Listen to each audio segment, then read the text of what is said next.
Hey guys, welcome back to our channel. రేపు Chinnaswamy stadium వేదికగా RCB versus CSK ఒక fantastic match ఆడబోతున్నారు. IPL లో RCB versus CSK match అంటేనే ఎప్పుడు కూడా హై ఉంటుంది.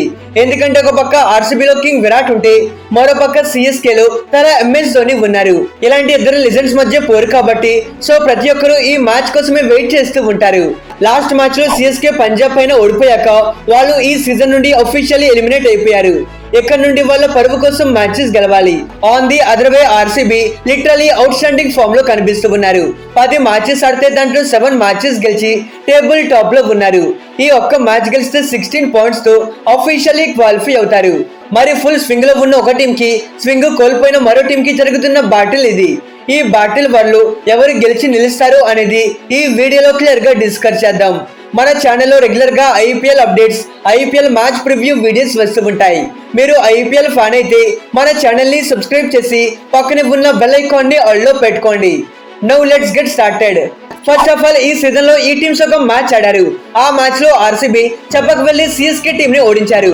మరి ఆర్సీబీ సిఎస్కే కంచుకోట్లో గెలుస్తుంది అని ఎవరు కూడా ఎక్స్పెక్ట్ చేయలేదు, కానీ చేసి చూపించారు. అక్కడ నుండి మిగతా టీమ్స్ కూడా సిఎస్కే టీం ని వాళ్ళ హోమ్ లో ఓడించడం మొదలు పెట్టారు. మరి దానికి చిన్నస్వామి స్టేడియంలో రివెంజ్ తీర్చుకోవాలి అని సిఎస్కే టీం చూస్తూ ఉన్నారు. ఎక్కువ పిచ్ రిపోర్ట్ విషయానికి వచ్చేస్తే యూజువల్లీ చిన్నస్వామి అంటేనే బ్యాటర్స్ కి ఒక పారడైస్ అనే చెప్పుకోవాలి. కానీ ఈ సీజన్ లో బోత్ బ్యాటర్స్ అండ్ బౌలర్స్ కి ఈక్వల్ హెల్ప్ చేస్తూ ఉన్నాం. ఈ సీజన్ లో కూడా 4 మ్యాచెస్ జరిగితే దాంట్లో చేజింగ్ చేసిన టీమ్స్ 3 సార్లు గెలిచారు. ఆ 3 మ్యాచెస్ లోనూ ఆర్సీబీ ఫస్ట్ బ్యాటింగ్ చేసే పెద్ద స్కోర్ చేయలేకపోయారు. దట్స్ వై ఆ 3 మ్యాచెస్ లో ఓడిపోయారు. లాస్ట్ రాజస్థాన్ తో జరిగిన మ్యాచ్ లో మాత్రమే ఫస్ట్ బ్యాటింగ్ చేసి గెలిచారు. దట్ ఫస్ట్ బ్యాటింగ్ చేసి 200 రన్స్ స్కోర్ చేయకపోతే మ్యాచ్ గెలవలేరు. అయితే టాస్ గెలిచిన కెప్టెన్ మోస్ట్ లైక్లీ ఫీల్డింగ్ తీసుకోవచ్చు. ఎనీవే సిఎస్కే ప్లేయింగ్ ఫాల్ చూసుకుంటే ఎలానో ప్లేయర్స్ కి ఛాన్సెస్ లేవు కాబట్టి కొత్త ప్లేయర్స్ కి ఛాన్స్ ఇచ్చి బెంచ్ స్ట్రెంత్ ని ట్రై చేయవచ్చు.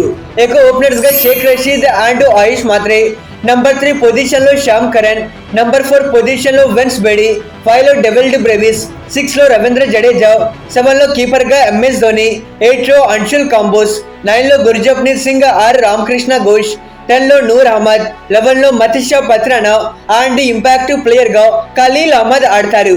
అయితే కరెంట్లీ శివం డుబే అసలు ఫామ్ లోనే లేడు. సో ఇతనికి రెస్ట్ ఇచ్చి అతని ప్లేస్ లో యంగ్స్టర్స్ ని ట్రై చేయాలి.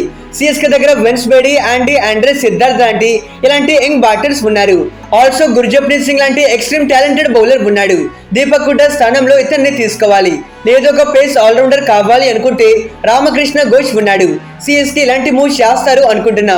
ఈ మ్యాచ్ లో సిఎస్కే గెలవాలి అంటే ఫర్ షూర్ ఓపెనర్స్ నుంచి ఒక ఫ్లయింగ్ స్టార్ట్ చాలా ఇంపార్టెంట్. లాస్ట్ మ్యాచ్ లో శ్యామ్ కరణ్ అండ్ డెవిల్డ్ బ్రెవిస్ వీళ్ళిద్దరూ చాలా బాగా పర్ఫామ్ చేశారు. కానీ శివం డుబే అండ్ రవీంద్ర జడేజా ఇలాంటి ప్లేయర్స్ అసలు రిజమ్ లోనే లేరు. దట్స్ వై కొత్త ప్లేయర్స్ కి ఛాన్సెస్ ఇవ్వాలి. అలానే బౌలింగ్ లో ఖలీల్ అహ్మద్ అండ్ నూర్ మాత్రమే కన్సిస్టెంట్ గా వికెట్స్ తీసుకుని పర్ఫామ్ చేస్తున్నారు. దానికి తోడు ఈ సీజన్ లో సిఎస్కే టీం బౌలింగ్ లో చాలా వరకు మూవ్ చేశారు. మరి ఆర్సీబీ లాంటి ఒక బలమైన బ్యాటింగ్ లైనప్ ఉన్న టీం తో ఆడుతున్నప్పుడు కన్సిస్టెంట్ గా వికెట్స్ తీసుకొని ఆ టీం పైన ప్రెజర్ పెడితే తప్పిస్తే మ్యాచ్ గెలవలేరు. సో ఈ మ్యాచ్ లో సిఎస్కే బౌలర్స్ నుంచి డెఫినెట్లీ ఒక మంచి కంబ్యాక్ పెర్ఫార్మెన్స్ అవసరం. ఎనివే ఆర్సీబీ యొక్క ప్లేయింగ్ ఫాల్ చూసుకుంటే వీళ్ళు మేబీ ఒక చేంజ్ తో రావచ్చు. ఓపెనర్స్ గా Phil Salt and Virat, number 3 position లో పడికల్, 4 లో కెప్టెన్ పడిదర్, 5 లో జితేష్ శర్మ, 6 లో టిమ్ డేవిడ్, 7 లో రొమారియో షెఫర్డ్, 8 లో కునాల్ పాండ్యా, 9 లో భువనేశ్వర్, 10 లో యశ్ దయాల్, 11 లో జాస్ హజల్వుడ్ అండ్ ఇంపాక్టివ్ ప్లేయర్ గా సుయేష్ శర్మ ఆడతారు. అయితే లాస్ట్ మ్యాచ్ లో ఫిల్ సాల్ట్ ఫేవర్ కారణంగా ఆడలేదు, కానీ ఈ మ్యాచ్ లో బ్యాక్ వస్తున్నాడు.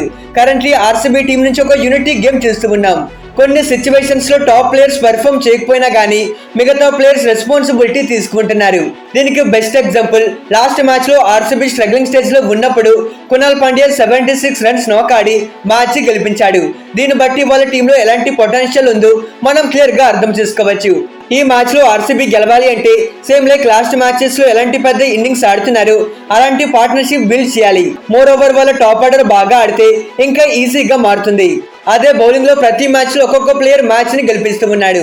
At the present Josh Hazlewood and Bhuvneshwar Kumar వీళ్ళిద్దరూ పవర్ ప్లే లో వికెట్స్ తీసుకొని మంచి షాట్స్ ఇస్తూ ఉన్నారు. ఈ మ్యాచ్ లో కూడా పవర్ ప్లే స్టార్ట్ ఇంపార్టెంట్. ఎందుకంటే సిఎస్కే టాప్ ఆర్డర్ వికెట్స్ ని తొందరగా తీసుకుంటే వాళ్ళని బ్యాక్ ఫుట్ లో పెట్టొచ్చు. అయితే ఆయుష్ మాత్రే అండ్ డెవిల్డ్ బ్రెవిస్ ఇలాంటి అగ్రెసివ్ బ్యాటర్ సెట్ అయితే బిగ్ ఇంపాక్ట్ క్రియేట్ చేస్తారు. సో వీళ్ళ టాప్ ఆర్డర్ ఒక టాప్ రోల్ ప్లే చేయబోతుంది. ఫైనలీ విన్నింగ్ ఛాన్సెస్ విషయానికి వచ్చేస్తే నో డౌట్ కరెంట్లీ ఆర్సీబీ దగ్గర మొమెంటం ఉంది. ఈ సీజన్ లో వాళ్ళు బెస్ట్ సైడ్ గా కనిపిస్తూ ఉన్నారు. ఆన్ ది అదర్వైజ్ సిఎస్కే చాలా వరకు స్ట్రగుల్ అవుతున్నారు. సో ఆర్సీబీ మ్యాచ్ గెలవడానికి మోర్ పాసిబిలిటీస్ ఉన్నాయి. ఇక ఇది గైస్ ఇవాల్టి వీడియో. ఈ మ్యాచ్ లో ఎవరు గెలుస్తారు అని మీరు అనుకుంటున్నారు? మీ ఒపీనియన్ ని కింద కామెంట్ చేయండి. Okay friends, bye, thanks for watching.